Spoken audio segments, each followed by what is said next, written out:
주님을 찬양해. 모든 사람 와서 주를 찬양해. 주님을 찬양해. 할렐루야. 주를 찬양하라. 오늘 본문 중심으로 해서 상실과 회복, 이러한 제목으로 우리 함께 은혜를 나누기를 원합니다.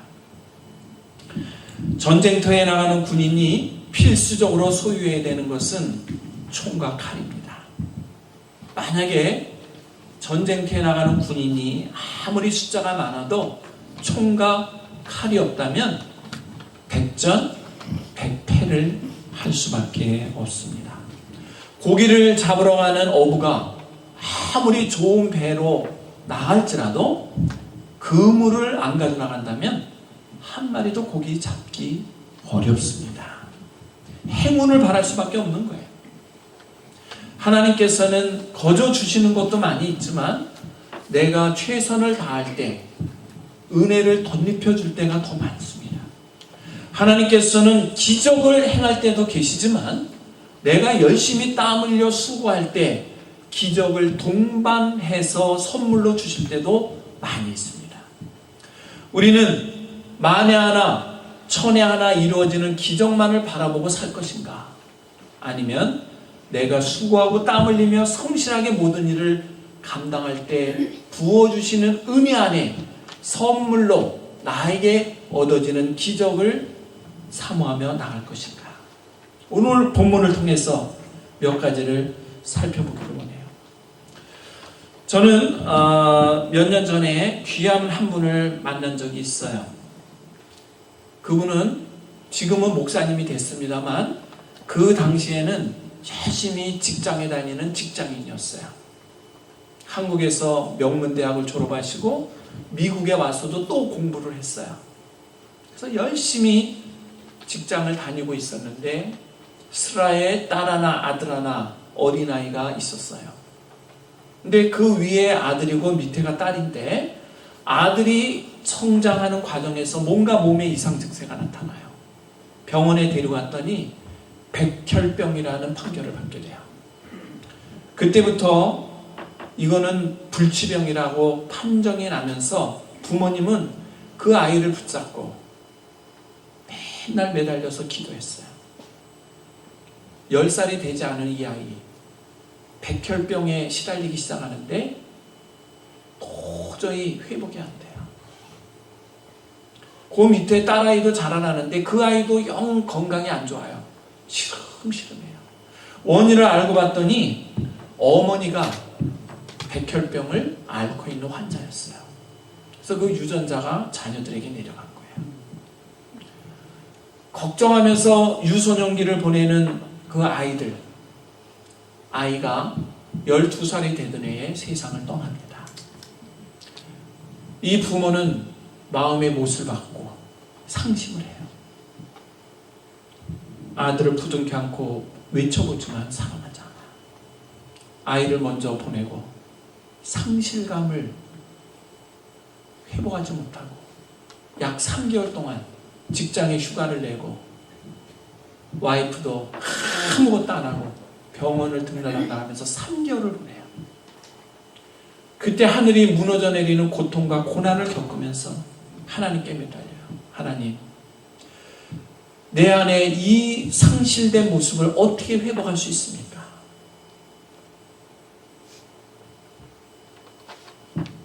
자녀들이 먼저 세상을 떠나면 3년간을 마음에 묻고 괴로워하면서 산다고 그래요. 물론 배우자가 먼저 세상을 떠나면 또 충격이 더 클 수도 있겠죠. 직장을 3개월 후부터 다시 다니면서 일을 하는데 손에 일이 안 잡혀요. 잠잘 때마다 아들 얼굴이 나타나요. 그리고 낮에는 일의 능률이 안 올라요. 그래서 하나님께 기도하는 중에 하나님께서 나에게 온전한 헌신을 요구하는 것 같아서 신학교로 이제 들어가요. 나이가 40이 돼가지고 신학교에 들어가요. 그러면서 그 좋은 직장 그만두고 공부하면서 5년, 6년이 지난 다음에 이제 목사님이 돼요. 목사님이 된 다음에 이분은 어떤 기도를 하는가? 나와 같이 상실감에 빠져있는 분들을 회복시키기 위해서 헌신하기로 작정을 하고 이 길을 시작한 거기 때문에 원목으로 병원에서 일하게 해달라고 기도를 해요. 그런데 미국의 병원은 한국하고 달라가지고 아무나 원목으로 들어가는 게 아니었습니다. 별도 공부를 또 해야 돼요. 건강에 대한 기초 이론부터 의사들이 배우는 기본적인 교육을 다 배워야 원목을 할 수 있는 자격증을 주는 별도 라이센스가 있더라는 거예요. 그래가지고 또 공부를 합니다.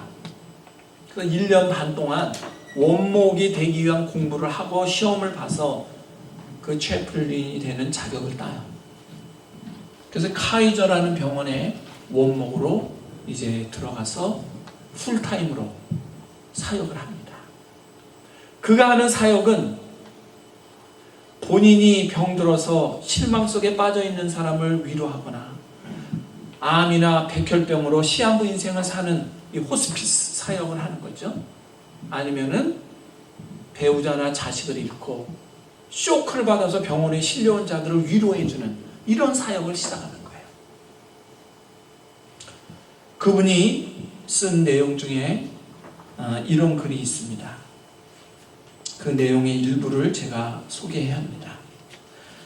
사람 인생 빈술에 빈손으로 가는 것을 세상 좋은 가치관만 쫓고 쫓아가며 제멋대로 살다가 동물원에 이빨 빠진 호랑이가 되어 아무런 의지도 아무런 의미도 없이 생에 테두리 돌담 쌓아놓고 살아가지만 진정 아름다운 사람들은 성공 속에만 자신 전부를 끼워놓지 않고 자신이 짊어진 삶을 비관하지도 않습니다. 그들의 삶을 보면 그들은 순리라는 동그란 바퀴를 달아 성공이라는 집착함의 고지를 멀리 정하고 서서히 굴러가며 자신의 영역을 아름답게 칩니다. 욕심 따위에 길들여지지 않고 좋은 인간관계를 끊어버리지 않으며 쟁취욕에 순종하지 않을 뿐더러 죄악을 만들어 비참한 생을 마감하려 하지 않고 소유에 집착하지 않습니다. 사랑스러운 마음만 가득히 품고 살아갑니다. 아름다운 사람은 배신하지 않습니다. 사랑의 마음을 갖고 있는 사람은 어떤 상실과 어려움에 있는 자도 위로하며 격려하며 그의 친구가 되어주는 삶을 살아갑니다. 상실감 속에 있는 자들을 위로하면서 그들을 회복시키는 일을 합니다. 그러면서 본인도 회복되는 것을 느끼는 거예요. 이제는 아들과 사별한 지 세월이 흘러 10여 년이 지났어요. 여전히 그 아들이 내 마음 한구석에 자리 잡고 있지만 이제는 딸이 커가지고 얼마 전에 결혼을 했어요. 그리고 첫 번째 손주를 보게 됐어요. 너무 기뻐가지고 저한테 가끔 문자가 와요. 아무 얘기가 없어요. 손주 녀석 사진 하나 찍은 것만 보내줍니다. 그건 제가 딱 열어보면 사진이 딱 나와요. 또 그 이튿날 또 딸망해서 또 딱 열어보면 또 사진 한 장이 들어왔는데 보면 그 손주 녀석 사진 하나가 딱 들어와요. 그 손주에게 위로를 받고 떠나간 아들의 빈자리를 채우는 거예요. 그러면서 상실의 회복을 맛보는 거예요. 어디서부터? 손주 사랑하는 그 열정과 그 아름다운 희생, 아들에게 쏟아붓지 못했던 사랑의 수고와 희생을 손주에게 쏟아부음으로 자기의 상실감을 회복하는 거예요.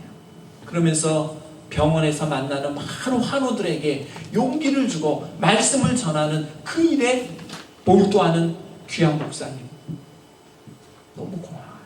영어가 유창해요. 박사학위까지 받았어요. 하는 게 많아요. 그런데 겸손해요. 왜 그럴까요? 아픔을 경험했기 때문에. 모든 게 승승장구하고 모든 게 풍족하고 모든 게 내 뜻대로 이어지고 만족했다면 절대로 그분 안에 겸손이라는 것은 없었을 거예요. 왜? 너무 잘났기 때문에. 그러나 그 안에 아픔을 경험했기 때문에 그 상실감 속에서 겸손을 알게 됐고 무릎을 꿇게 됐고 거기서 참 사랑이 뭔지를, 참 하나님의 은혜가 뭔지를 깨닫게 됐고 자기보다 어려운 위치에 있는 사람, 자기와 같은 처지에 있는 분들을 위로하면서 그분은 무릎으로 살아가는 거예요. 무릎으로 기도하면서. 그렇습니다. 오늘날 우리가 살아가는데 상실한 게 너무 많아요. 선한 양심을 상실합니다. 물질을 취하려고, 명예욕을 취하려고 하다가 나의 믿음과 진리를 송두리째 빼앗아버려요. 그리고 이기주의와 영합하고 온갖 영리주의와 영합해서 황금 만능주의 물결에 나도 모르게 휩쓸려서 떠내려가요. 정말 귀한 거를 잃어버리고 나는 허탄한 건데 그거를 붙잡고 가고 있는 모습을 종종 봅니다. 그 잃어버린 것들을 회복하는 게 중요한 거예요.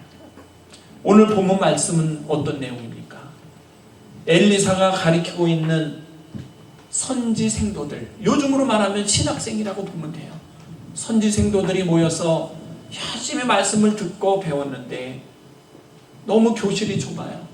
그래서 그 교실을 넓히기 위해서 요단 한 계곡에 가가지고 도끼 들고 가서 나무를 잘라다가 이제 공부할 수 있는 공간을 제대로 만들어 보려는 선지 생도들의 열정이 기록되어 있습니다. 그 열정까지는 좋아요. 문제는 뭡니까? 나무 한 그루를 자르기도 전에 도끼날이 빠져가지고 물속에 빠져버려요. 그 먼 길을 갔는데 그만 나무 한 그루 제대로 자르지도 못하고 도끼날이 빠져서 물에 빠져버리니 그 순간에 느끼는 상실이라는 거는 이루 말할 수가 없는 거예요. 아이고, 여기까지 걸어서 왔는데 그 중요한 도끼날을 잃어버렸으니 도로 가야 돼요. 이거 어떡하면 좋아요. 거기서 내려앉는 그 허탄함, 그 상실감은 어떻게 비울 수 있어요? 어느 건망증 많은 분이 15층 아파트에서 사시는데 그날따라 또 전기가 나갔대. 엘리베이터가 안 다녀. 15층에서 걸어 내려와가지고 이제 어디 가야 돼. 바빠 죽겠어. 화장하다가 막 시간이 급해. 그냥 총알같이 이제 뛰어내려와서 딱 차를 타려고 그러는데 키를 안 가져온 거야. 그 순간 내려앉는 그 마음 아시죠? 딱 키를 이제 열어야 되는데 키를 안 가지고 내려온 거야. 자동차 키를. 거기 또 올라갔다 내려올 생각하니까 그냥 팽 도는 거야 머리가. 그래도 어떻게 올라갔다 와야 될 거 아니야. 그 느낌. 가끔씩 우리 어르신들 바쁘게 나오다가 충전도 놓치고 나와가지고 아이고 어떡해 막 무릎을 치고 발을 동동 굴릴 때 그 안타까움, 그거보다 몇십 배 더한 안타까움이 오늘 본문에 기록되어 있는 거예요. 자, 오늘 본문 중에 우리 1절부터 5절까지 읽어보겠어요. 1절부터 5절까지 같이 읽어요. 시작. 선지자의 생도가 엘리사에게 이르되 보소서 우리가 당신과 함께 거한 곳이 우리에게는 좁으니 우리가 요단으로 가서 거기서 각각 한 제목을 취하여 그곳에 우리의 거할 처소를 세우사이다. 엘리사가 가로되 가라.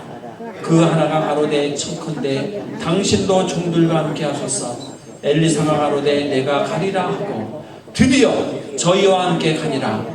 우리가 요단에 이르러 나무를 베더니 한 사람이 나무를 벨 때에 도끼가 자루에서 빠져 물에 떨어진지라. 이에 외쳐 가로되 내 주여 이는 비로 온 것이니이다. 여기까지. 내 주여 이거는 빌려온 건데 빌려온 거를 잃어버렸으니 어떡하면 좋아요. 어떡하면 좋아요. 이 안타까워하는 모습이 지금 여기 기록되어 있습니다. 자, 여기서 우리는 몇 가지 교훈을 받기를 원해요. 그 첫 번째는 선지자의 생도는 도끼를 잃어버렸다는 거예요. 결정적인 순간에 가장 중요한 것을 잃었다는 것에 우리가 주목을 해야 됩니다. 여기 강조점은 뭐죠? 가장 중요한 것을 잃었다는 거예요. 이거를 우리가 지금 살아가는 삶 속에 어떻게 적용할 수 있을까요? 내가 꼭 가지고 있어야 될 중요한 것을 잃어버리고 덜 중요한 거에 매달리면서 가고 있지 않는가. 한 번쯤 우리가 짚고 넘어가야 된다는 거예요. 나무하러 간 이 선지자의 생도가 도끼를 잃어버렸습니다. 도끼를 잃어버렸다는 것은 나무를 더 이상 찢고 자를 수가 없다는 것입니다. 나무꾼이 도끼를 잃으면 전쟁터에 나간 병사가 총각 칼을 잃어버리고 간 거랑 똑같습니다. 아무리 건장한 사람이 많으면 뭐합니까? 총각 칼이 없다면 잡혀가거나 죽을 수밖에 없는 거예요. 오늘 이 말씀 중에 나오는 이 도끼는 우리에게 어떤 교훈을 줍니까? 우리가 가장 중요한 것을 상실하고 있다는 사실을 교훈하고 있습니다. 오늘날 살아가는 우리들에게 가장 중요한 건데 잃어버리고 사는 것이 뭐가 있습니까? 우리가 꼭 짚고 넘어가야 될 것이 있어요. 성경 말씀 중에 디모데후서 1장 3절에 보니까 이런 말씀을 우리에게 소개합니다. 디모데의 자본을 소개해요. 영적 자본을 소개해요. 그 자본을 우리에게 소개하면서 너희 믿음의 역사와 사랑의 수고와 우리 주 예수 그리스도에 대한 소망의 인내를 너희가 갖고 있는가를 묻고 있어요. 우리는 열심히 바쁘게 살아가면서 정말 중요한 것을 잊어버려요. 그게 뭘까요? 바로 믿음과 소망과 사랑이라고 하는 이 중요한 가치를 잊어버리고 살 때가 많아요. 정상적일 때는 가지고 있는 것 같은데 결정적일 때는 그게 없어요.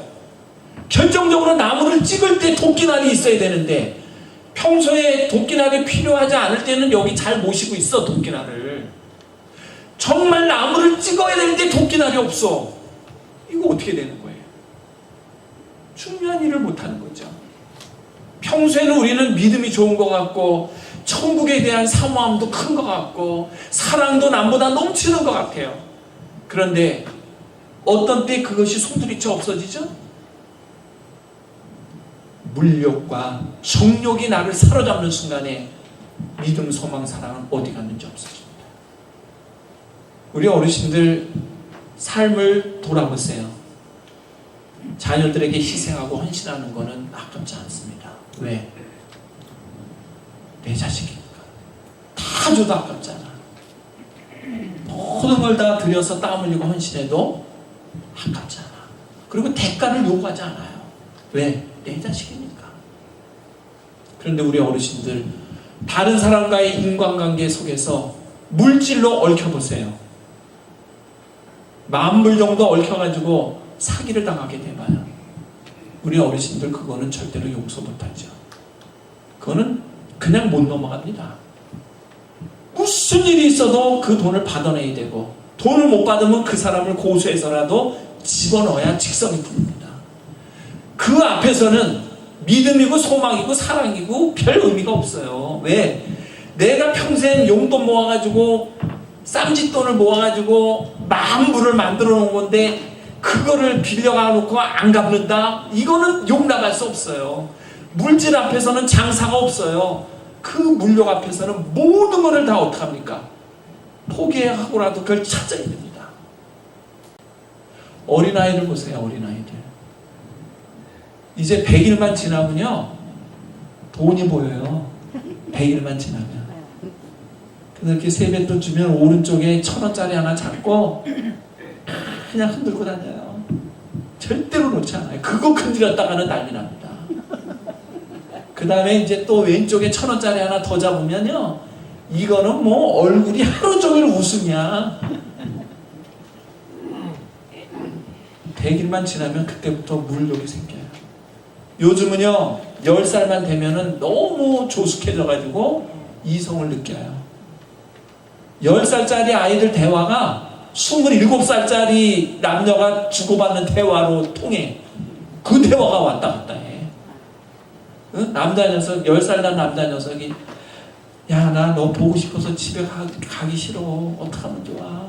학원에 가야 되는데 어떡하면 좋아? 그러면 여자아이가 나도 마찬가지야. 그렇다고 우리가 지금 같이 살 수는 없잖아. 이러면서 정말 눈물을 머금고 헤어져요.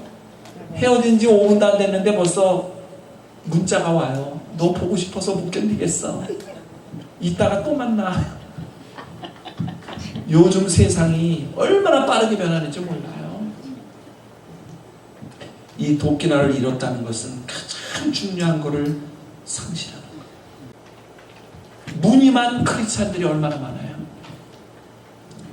이 도끼날이 떨어졌다는 것은 가장 가치가 있는 중요한 거가 결정적일 때 없다는 것을 말하는 거예요. 물욕에 가장 유혹을 받을 때 그걸 뿌리칠 수 있고, 정욕에 가장 유혹을 받을 때 그거를 뿌리칠 수 있고, 하나님께서는 이게 아니라고 합니다. 이거는 그릇됐다고 합니다. 라고 결단을 내릴 수 있는 그 모습, 이거를 상실한 거예요. 평소에는 도끼날이 있어요. 결정적일 때 없어집니다. 평소에는 다 착해요. 평소에는 다 아름다운 크리스찬이에요. 결정적일 때 이성을 잃어요. 물질 앞에서 모든 걸 다 잃어버리고 따라갑니다. 오늘 첫 번째 교훈은 뭡니까? 가장 중요한 것을 상실한 시대에 우리가 살아가고 있다는 사실이에요. 두 번째로 도끼날을 잃어버린 원인이 있었어요. 그 원인이 뭐예요? 물가가 있는 곳을 향해서 어떻게 했어요? 도끼를 내리찍다 보니까 글로 빠진 거예요. 한마디로 말하면 위험한 곳에 환경을 갖고 일을 했다는 거예요. 잃어버린 원인이 만약에 거기 호수가 없는 방향으로 도끼날을 찍었다 그러면 떨어졌어도 어디에 떨어져요? 그냥 나무에 떨어지기 때문에 다시 주워서 작업을 할 수 있어요. 근데 위험한 곳에서 물가를 향해서 하다 보니까 요단 계곡 물가로 떨어져 버린 거예요. 그 원인은 뭐죠? 환경이에요. 환경. 어떤 분은 이런 얘기를 합니다. 내가 너무 열정적이고 뜨거운 마음을 갖고 있기 때문에 라스베가스를 불구마시키겠습니다 하고는 라스베가스에 가서 개척을 해서 목회하는 분 계시거든요. 그 정열은 좋아요. 그 열정은 좋은데 교인의 99%가 전부 다 카지노에 가서 돈 버는 사람이야. 그거 아니면은 생업이 안 돼. 물론 뭐 식당도 하고 다른 것도 하지만 직장이라는 게 그거밖에 없어. 그 동네가, 그 도시는. 그러니 거기다 대고서 막 외치면 그분들이 어떻게 돼요? 아무도 안 나와요, 교회에. 자기들 거기 가서 일 안 하면은 먹고 살 수가 없어요. 다 딜러, 웨이트레스, 웨이터. 직장이라고 그거밖에 없는 걸 어떻게 해? 거의 90%가 그 직장밖에 없어. 유흥업. 다 그거 아니고 거기는 유흥 관광지기 때문에 번쩍번쩍번쩍 하는 거 뭐 다 그거밖에 없어요. 식당에서 일을 한다 그래도 다 거기 관련된 사람하고 연결되어 있는 거 아니에요? 환경이 그거를 죽을 때까지 극복을 하는 거 좋죠. 근데 원천적으로 뒤집어지지 않는 한 불가능하잖아요. 거기 가서 금식기도 하고 오겠대. 라스베가스 가서. 아니 왜 금식기도를 해피님은 라스베가스 가서 하고 와. 기도원도 있고 많은데 조용하고 정말 기도할 수 있도록 환경을 만들어준 데가 많은데 왜 거기 놀러 가가지고 제정신이 아니게 취하다가 오는 왜 거기 가서 금식기도를 해? 하필이면 금식기도가 될까요? 뭐 될 수는 있지만 될 가능성이 힘든 거지. 희박한 거예요. 기도만 하는데 가면 기도를 안 하려고 해도 기도를 하게 돼. 도서관에 가면 공부를 안 하려고 해도 책을 봐야 돼. 다 책 보러 갔기 때문에. 근데 라스베가스 가면 책을 들고 가도 다 놀러 갔기 때문에 자기도 놀게 돼요. 이 환경이 얼마나 중요한지 몰라요. 그러니까 위험한 곳에는 가지 말아야 돼. 응? 아, 나 괜찮아. 자신 있어 하고 위험한 곳에 가는데 한두 번 자신 있어서 무사히 올 수 있죠. 그러네 어쩌다 한번 발이 빠지면 어떻게 돼? 응? 99번은 잘 됐어. 위험한 곳을 잘 지나왔는데 100번째 갔는데 발이 빠졌어. 그건 못 나오는 거야. 99번이 중요한 게 아니라 그 한 번이 중요한 거야. 그 한 번 위험한 곳에 들어가는 게 중요한 거야. 그게 문제인 거예요. 99번 안전했던 거는 그거는 무난한 거잖아. 한 번 잘못이 평생을 어떡합니까? 우리의 삶을 완전히 좌우하는 거예요. 위험한 곳에서 도끼 나를 휘둘르다가 떨어졌어요. 그래서 우리는요 항상 기도하면서 하나님 죄 가운데 빠지지 않게 해주세요. 그 유혹 가운데에서 자유롭게 해주세요. 아예 유혹을 받지 않는 곳에서 살면 내 마음의 평강과 기쁨이 지속되는데 우리 어르신들은 그런 면에서 자유롭다니까. 요즘 젊은이들 외출하려고 그러면 시간이 한두 시간은 그냥 지나가. 옷을 한 12벌은 갈아입어 봐야 돼. 응? 이쁘게 하고 나가려니까. 그리고 어제 입었던 옷을 오늘 절대로 안 입어. 근데 우리 어르신들은 지금 3년 6개월 동안 비슷한 옷만 입고 오는 분이 있어. 내가 알아. 겨울에는 그거 하나밖에 안 입어. 외투는 딴 거 입고 오는 걸 못 봐. 세탁이나 해서 입는지 난 그건 모르겠어. 하여튼 간에 일편단심 잡는 게 그 옷밖에 없고 신는 게 그 신발밖에 없고 화장품 딱 한 가지밖에 없어. 그러니까 우리 어르신들 옆에 누가 붙을 이유가 없지. 왜? 매력이 없으니까. 그러나 멋진 아가씨들, 멋진 청년들은 얼마나 외모를 신경 쓰고 이 피부에 조그마한 뭐가 생길까봐, 트러블 생길까봐 화장품을 수시로 바꾸고 집에서도 선블록을 해요. 그래서 야, 집에서까지 왜 선블록 하니? 집에도 태양빛이 들어온다는 거야. 그래서 이 빛에 이 피부에 문제가 온다는 거야. 그러니까 나갈 때만 하는 게 아니라 집에서도 선블록을 해야 된다는 거지. 얼마나 가꾸는지 몰라요. 이러고 딱 나가니까 다들 딱 보는 순간에 첫눈에 마음이 어떻게 돼요? 움직여. 그때부터 뭐가 와요? 유혹. 내가 유혹의 주인공이 될 때도 있고 또 상대방이 나로 하여금 유혹하는 하나의 매체가 될 때가 있는 거야. 그래서 유혹을 받아요. 거기에서 이런 정욕의 노예, 물질의 노예가 되는 거는 순간적인 거예요. 오늘날 결혼하는 사람들 치고요 99.9%가 결혼식 하기 전에 다 애 가지고서 결혼해. 99.9%가. 그나마 결혼을 하면은 그건 아주 감사한 일이지. 응? 애까지 가졌는데 결혼 안 하고 뭐 문제가 돼서 이제 싸우고 난리 나고 소송 걸리고 뭐 그런 게 얼마나 많은지 모르죠? 오늘날 이 시대에는 환경을 내가 스스로가 어떻게 해요? 위험하게 만들고 다니는 경우가 많고 또 내가 스스로 위험한 곳에 가가지고 자꾸만 왔다 갔다 하는 경우가 많아요. 이게 문제예요. 그래서 우리가 하나님 앞에 기도할 때 하나님 은혜로운 환경 속에서 살도록 우리 자녀들을 인도해 주시고 오늘 하루도 내가 가는 곳마다 하나님의 평강과 기쁨이 있는 환경을 제공해 주세요. 그 기도를 하면서 그래서 어느 분이 2014년을 만나면서 한 해의 기도문을 썼더라고요. 1월부터 12월까지 썼는데 이거를 다 소개할 수는 없고 1월부터 6월까지만 이분이 어떤 기도문을 쓰고 한 해를 시작했는가 이런 환경을 걱정하면서 기도하는 거 아니겠어요?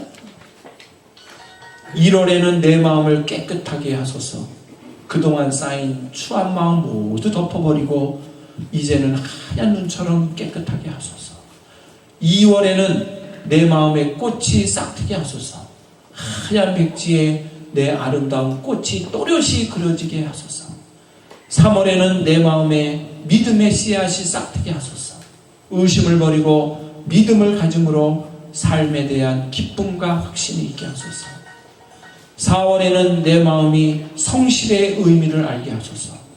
작은 일, 작은 한 시간이 우리 인생을 결정하는 기회임을 알게 하소서. 5월에는 내 마음이 사랑으로 설레게 하소서. 우리의 삶이 아름다운 사랑 안에 있음을 알고 사랑으로 가슴이 물들게 하소서. 6월에는 내 마음이 겸손하게 하소서. 남을 귀히 여기고 자랑과 교만에서 내 마음이 멀어지게 하소서. 이렇게 12월까지의 기도문을 만들었어요. 그럼 기도하고 새 달을 시작해요. 우리 이제 2월을 시작했어요. 오늘 이 기도문에 보니까 2월에는 어떻게 해달라 그랬죠?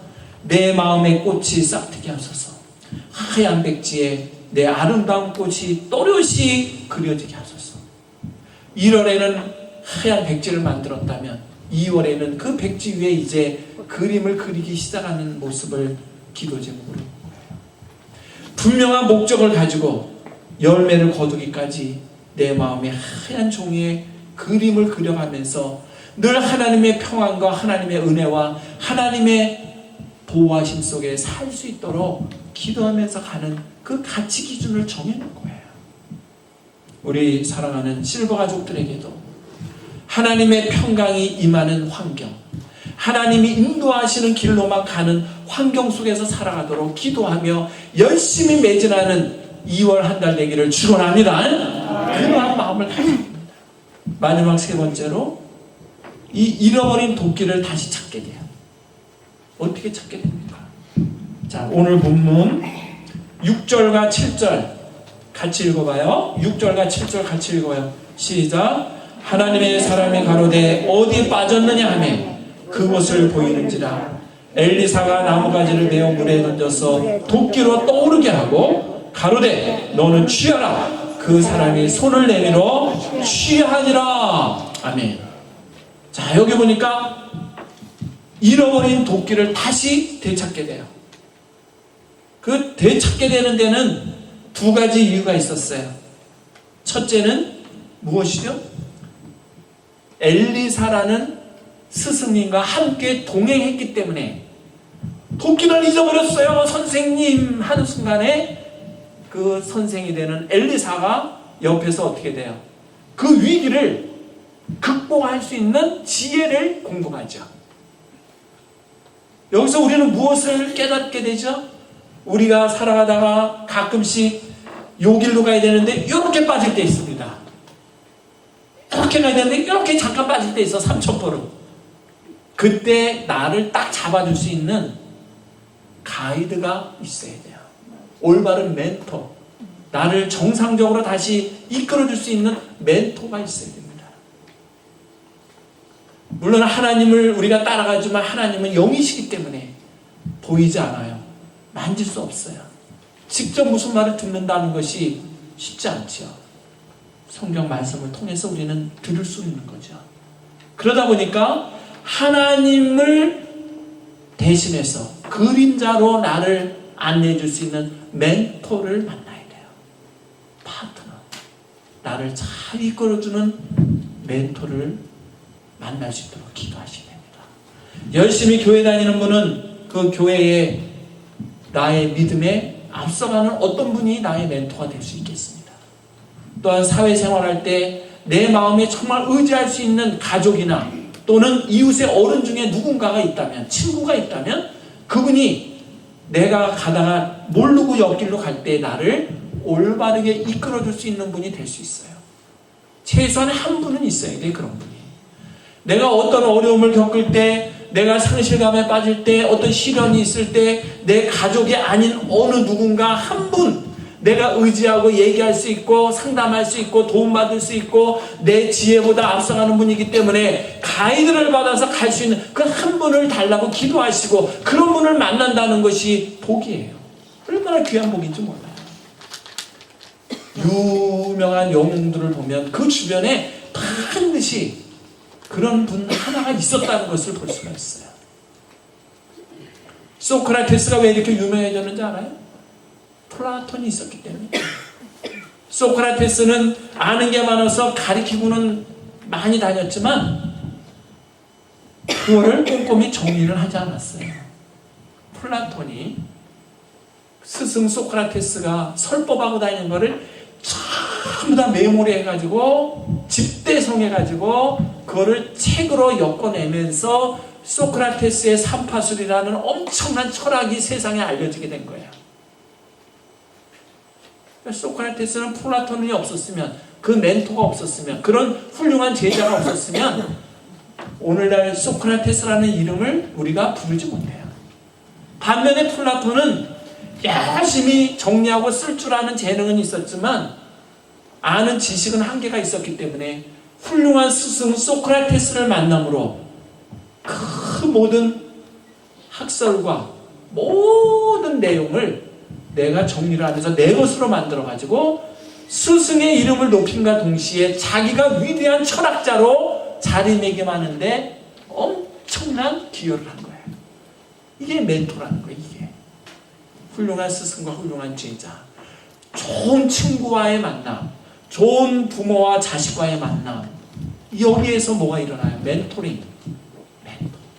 바로 이 엘리사라고 하는 좋은 선생님이 함께 가서 있었기 때문에 잃어버린 도끼나를 찾는데 어떻게 해요? 결정적인 역할을 합니다.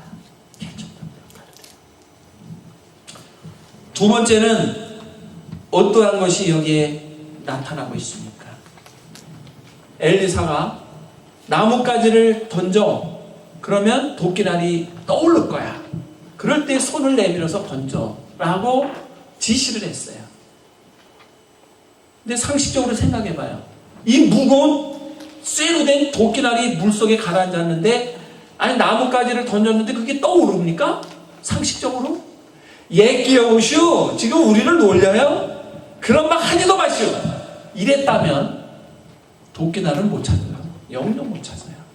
근데 이 제자들은 선생님 말을 믿었어요. 이게 중요한 거예요. 믿음이 중요한 거예요. 신뢰, 이게 중요한 거예요.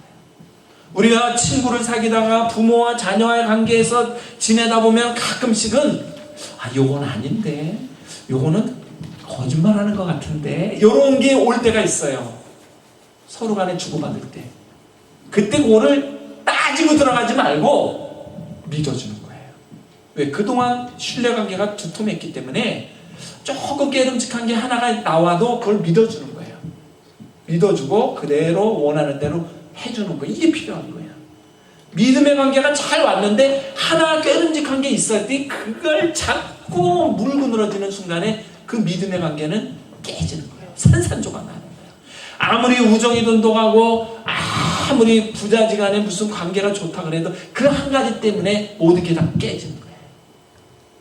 믿어주는 게 중요해요. 예수님이 풍랑이 있는 배를 타고 가는데 베드로가 쭉 고기를 잡아도 고기가 안 잡혀. 베드로는 어부만 한 지 30년이 더 된 전문가야. 예수님은 어릴 때 목수하는 기술만 배우다가 복음 전하는 사람으로 공생애를 시작한 평범한 분이에요. 세상적으로 볼 때. 물고기 잡는 거랑은 아무 상관도 없는 분이야, 예수님은.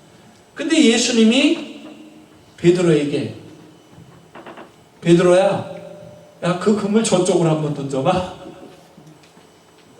그럼 베드로가 거기도 아까 던져봤거든. 그리고 또 이쪽에 던지는 건데 고기가 지금 안 잡히는데, 베드로 생각에 아무리 자기 스승이라고 그러지만은 말이 안 되는 얘기를 하니까, 뭔 말이에요? 제가 이래봐도 어부 경력 30년이에요. 거기 던져봤자 안 잡혀요. 이랬다면 그날 하루 종일 고기 한 마리도 못 잡았어요. 그런데 깨름직하지만 선생님이, 스승님이 던지라 그러니까 알겠습니다. 그쪽으로 한번 던져볼게요. 딱 던지는 순간 어떻게 돼요? 그물이 찢어지도록 고기가 잡혀서 올라오는 거예요. 이게 믿어주는 신뢰관계에서 나타나는 기적인 줄로 믿습니다. 이거를 그냥 보여주는 게 아니에요. 믿고 신뢰할 때 하나님이 기적을 동반한다는 것을 가르쳐주는 교훈이거든요. 엘리사가 나뭇가지를 던져라. 그러면 도끼가 떠오를 거야. 거기에 이 선지생도들은 의심하지 않았어요. 의심하지 않고 알았습니다 선생님. 딱 믿고 신뢰하고 나뭇가지를 잘라서 딱 던졌더니 도끼 그날이 쫙 올라오는 거예요. 그 무슨 그 미라클한 무슨 마술가 같은 거기에 자꾸 우리가 너무 관심을 가질 필요가 없어요. 하나님이 하시는 일은 그건 아무것도 아니야. 우리가 볼 때 그게 신기하고 우리가 볼 때 그게 기적이고 우리가 볼 때 그게 미라클 하면서 이상한 거지. 하나님이 보실 때 그거는 아무것도 아닌 거야. 왜? 말씀으로 빛을 만드시고 모든 세계를 다 창조하시면서 지금도 이 모든 우주 세계를 컨트롤하시는 분이 하나님이신데 그럼 아무것도 아닌 걸 가지고 우리가 괜히 난리법석을 치는 거예요. 우리는 믿고 행하면 되는 거야. 믿고 행하면. 근데 그 믿음이 없어. 그 0.2%의 믿음이 모자라가지고 마지막 순간에 못 믿어. 딱 고개를 요로 그냥 했어야 되는데 요로 돌리는 순간에 어떻게 돼요? 다 됐던 것을 다 수포로 돌아가게 하는 거예요. 그 믿음과 신뢰, 이게 얼마나 중요한지 몰라요. 그때 하나님은 기적을 돌아가는 거예요. 마지막 한 말씀만 하고 마칩니다. 저 지구촌 교회에 은퇴하신 목사님 이동원 목사님이라고 아마 아시는지 모르는데 한국에서 아주 존경받는 목사님 중에 한 분인데 이분이 공부를 잘했어요. 근데 신학교를 간다 그러니까 집에서 반대를 해서 못 가게 한 거예요. 너 명문대학 갈 수 있는데 왜 신학교는 간다 그래? 고생줄이 뻔한데. 근데 끝까지 신학교를 간다 그러니까 포기를 하고는 학비를 안 대주겠다고 부모님이 딱 스톱을 한 거예요. 그러면 미국처럼 론도 안 되는데 등록금을 못 대면 학교 못 가잖아요. 입학은 했는데 등록금이 없어요. 기도하는 거예요. 하나님 어떻게 하면 좋습니까? 기도를 하면서 하나님이 명령하셨기 때문에 저는 순종하고 신학교를 갑니다. 하여튼 저는 이제 보따리 싸가지고 가니까 등록금을 내야 되는 날짜가 이제 일주일 앞으로 마감이 다가오는데 하나님 어떻게 좀 해주세요. 어떻게 해주세요. 나 하나님만 믿고 갑니다 하고는 보따리 싸들고 서울로 올라와요. 그래서 어느 조그만 하숙집에 방 하나 얻어가지고 이제 들어갑니다. 그리고 부모님은 이제 버린 자식이 돼버리니까 연락도 못하고 자기 친구들에게 내가 이제 서울 올라와서 친구들 못 보는데 내가 몇 번지에 있으니 편지나 가끔 주고받자고 알려주고는 거기서 있는데 이제 등록금을 마감하는 날짜가 하루하루 다가옵니다. 대책이 없어요. 그날 어디 가서 일해가지고 돈을 그렇게 벌 수도 없고 그 등록금이 보통 돈이에요. 한 1년치는 모아야지 낼 수 있는 돈 아닙니까? 그래서 이제 내가 결국 등록을 못해서 학교를 못 다니나 보다. 이런 안타까움 속에서 기도를 하고 있는데 등록금 내는 하루 전, 마감일 하루 전에 등기 우편이 왔다고 우체부가 사인을, 그러니까 도장을 찍어야지 주는 게 등기 우편 아니야? 도장 가지고 나오라고 그러더래요. 그래서 도장을 들고 나갔더니 등기 우편이 와서 도장 찍고 딱 받아서 열어보니까 자기 친구들, 학교 동창이, 저 초등학교 졸업한 동창들이 이제 10년 지났잖아요. 대학 가니까. 동창들 중에서 얘네들이 십시일반 돈 모은 걸 가지고 금년에는 누구를 도와줄까 하다가 이동원이 도와주자 이래 됐대. 그래서 이동원이 도와주자 해가지고 우체국에서 왜 이렇게 찾도록 수표 같은 걸 보내주는 게 있죠. 그거를 보내준 거예요. 장학금을. 그래서 딱 열어봤더니 등록금하고 똑같은 금액을 써가지고 보냈다는 거야. 똑같은 금액, 일전도 안 틀리는 똑같은 금액을. 그 순간에 탁 무릎을 꿇으면서 하나님은 나의 등록금, 이래 기도가 나오더래. 하나님은 나의 등록금, 이 기도가 나오더래. 딱 정해진 날에 딱 맞는 등록금이 수표로 딱 왔어. 와, 가지고는 그 다음날 가가지고 학교에 이제 그거는 그대로 내면 학교에서 우체국에 딱 집어넣으면 돈을 찾게 돼 있는 거거든요. 그래가지고 입학을 했대요. 그러면서 그 이후에는 이제 자기가 뭐 아르바이트하고 교회에서 봉사활동하고 전도사로 열심히 하면서 학자금 도움받고 이래가지고 이제 공부를 하고 유학까지 와가지고 또 트리니티 신학교에서 성교학 박사학위까지 받아서 또 한국에 가서 목회하다가 또 미국의 워싱턴 제1침례교회에서 담임 목사로 청빙해서 와가지고 또 목회하다가 또 초목사님께 물려주고 또 한국으로 가가지고 분당에다가 지구촌 교회라고 10명이 모여서 또 개척을 해서 시작을 한 거예요. 지금은 뭐 몇만 명이 모이는지 모르죠. 이제는 은퇴하고 후임을 세웠죠. 그분이 그러한 길을 걷지 않았다면 하나님의 복음을 전하는 신실한 사역자로 그렇게 존경받지 못했을 거예요. 어디선가 사장에 대해서 돈은 벌지 몰라도 존경받는 사역자로 우뚝 서지는 못했을 거예요. 하나님을 믿는 그 믿음과 같이 내가 사람을 인정해 줄 줄 알고 함께 동행할 줄 아는 그 신뢰 속에서 하나님은 기적을 동반하고 상실 속에서 회복의 열매를 주시는 거예요. 바로 오늘 본문의 결론은 무엇입니까? 도끼나를 잃어버린 상실 속에서 다시 회복되는 역사를 보여주는 거예요. 우리 어르신들 뭘 지금 잃어버렸습니까? 그 잃어버린 것을 꼭 찾아야 된다면 회복을 하셔야 됩니다. 어떻게 회복하시겠습니까? 먼저 하나님을 바라보세요.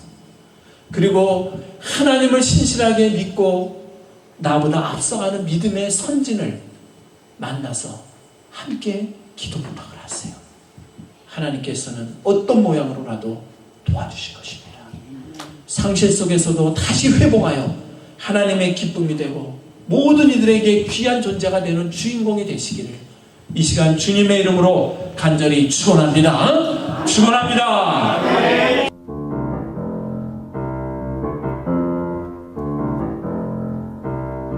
주님을 찬양해